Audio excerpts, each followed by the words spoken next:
described as the extraordinary guardrails on shareholder distributions were no longer necessary. It said that following its latest stress tests on the sector, it judged that banks were sufficiently well capitalised to cope with the fallout from COVID on the economy. Well, the move follows a similar one from the US Federal Reserve on American banks last month, while the European Central Bank has indicated it too will allow Eurozone banks to resume dividend payments from October this year.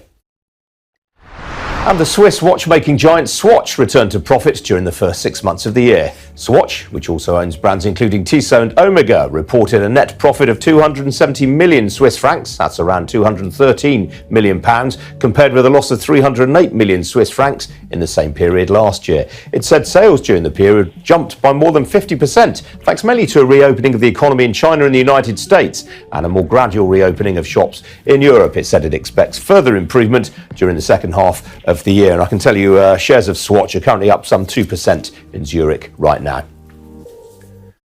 Now, it's the newspaper that delights its readers and infuriates its critics in equal measure. Now, the parent company of the Daily Mail could be disappearing from the stock market. As first reported by Sky's Mark Kleinman, the Rothermere family is proposing to buy the 70% of the Daily Mail and General Trust that it does not already own for around £810 million. Well, joining me now to discuss this is Douglas McCabe. He's an expert in tech and publishing media from Enders Analysis. Douglas, welcome to you. Why does Lord Rothermere want to do this? Good morning, Ian. I think we shouldn't be overly surprised. We may be surprised at the exact timing. You never quite predict when these things might happen.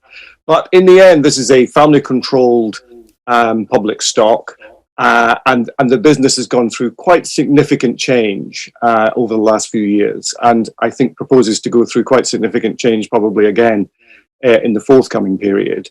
It's had tremendous success with a number of its assets, such as its big classified advertising assets, the family of businesses around Zoopla and so on. And it's currently very invested in Kazoo, a business that will shortly float. So it's had a number of great successes in that space.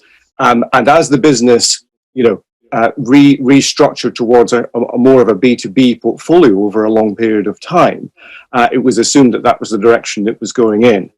More recently, I think the business is repositioning itself back to its roots, back to its heritage, more to a consumer and news business.